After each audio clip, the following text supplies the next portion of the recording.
Hello বন্ধুরা, আমার চ্যানেলে সবাইকে স্বাগত। আজ আমি আরেকটি নতুন রেসিপি নিয়ে চলে এসেছি। আজ আমি দেখাবো মটর আলুর ঘুগনির রেসিপি। আমি মটর নিয়েছি। মটরগুলোকে আমি আগের দিন রাত্রে জলের মধ্যে ভিজিয়ে রেখে দিয়েছিলাম, এই 6-7 ঘন্টা। আর নিয়েছি আলু। তার জন্য আমি মশলা নিয়েছি পেঁয়াজ বাটা, আদা বাটা, রসুন বাটা, লঙ্কা গুঁড়ো, জিরে গুঁড়ো, হলুদ গুঁড়ো, লবণ। আর নিয়েছি কুচনো পেঁয়াজ, কুচনো টমেটো, চেরা কাঁচা। আমি এখন মটরগুলো আর আলু একসঙ্গে সেদ্ধ করে নেব।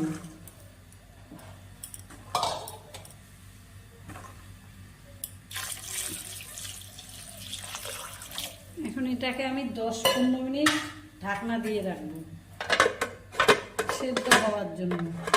10 মিনিট পরে ঢাকনাটা খুলে নিলাম।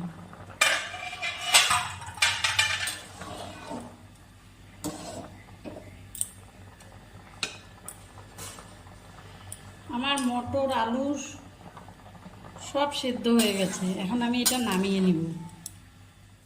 এখন আমি এটা একটা পাত্রের মধ্যে ঢেলে নিব। আমি এই জলটা ফেলবো না, এই জলটাও এই ঘুগনিটার মধ্যে দিয়ে দেব। আমি এই সেদ্ধ করা আলুটাকে একটু চোকলাটা ছুলে নিব, ছুলে একটু ভেঙে নিব হালকা।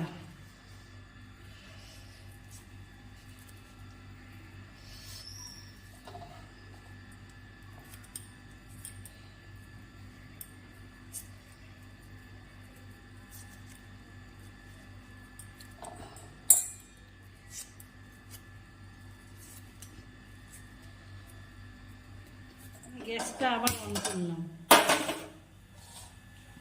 এখন আমি কড়াইতে অল্প সরিষার তেল দিয়ে দেব। তেলটা আমার গরম হয়ে গেছে। ওর মধ্যে আমি গোটা গরম মশলা, গোটা জিরে আর কয়েকটা তেজপাতা ফোড়ন করে দেব।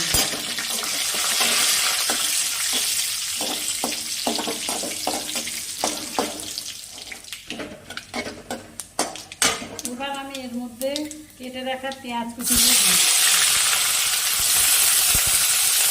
পেঁয়াজ কুচিগুলো অল্প আমি লাল করে নেব, লাল করে ভেজে নেব।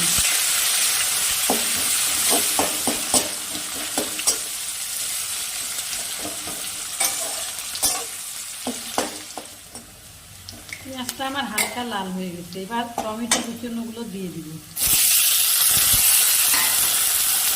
টমেটো কুচনোগুলো হালকা ভেজে নেব।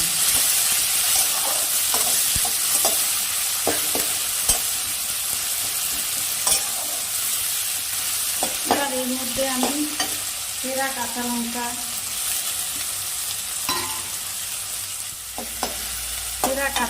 দিলাম। তারপরে দিব লবণ পরিমাণ মতন, হলুদ গুঁড়ো, বাটা পেঁয়াজটা,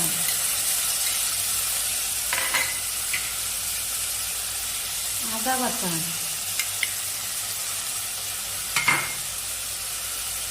রসুন বাটা,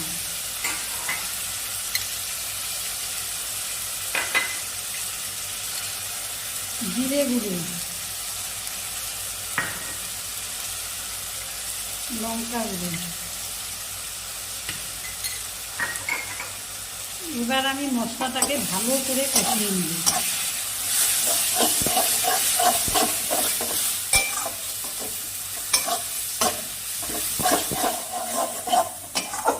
আমার মশলাটা ভালো করে কষানো হয়ে গেছে। এখন জল সহকারে সেদ্ধ করা মটরটা দিয়ে দিব।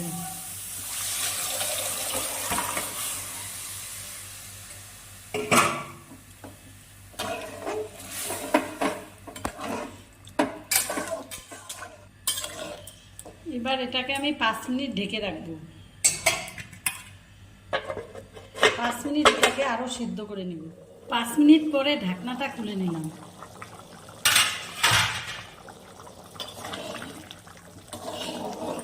এবার এখানে আলুটা যে অল্প ভেঙে রেখেছিলাম সিদ্ধ করা আলুটা, এটা দিয়ে দিলাম।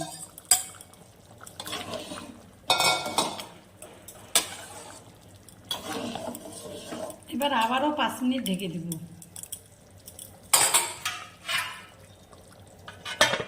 আমি আলুটা দিয়ে আবার 5-7 মিনিট এটাকে সিদ্ধ করে নিচ্ছি। এবার আমার ঘুগনিটা হয়ে গেছে। এখন এখানে অল্প মিষ্টি দিয়ে দিলাম, সামান্য চিনি দিয়ে দিলাম,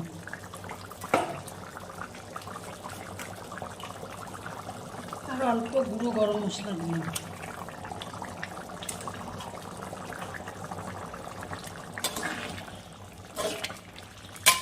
এবার আমার ঘুগনিটা হয়ে গেছে, রেডি। গ্যাস আমি অফ করে দিলাম।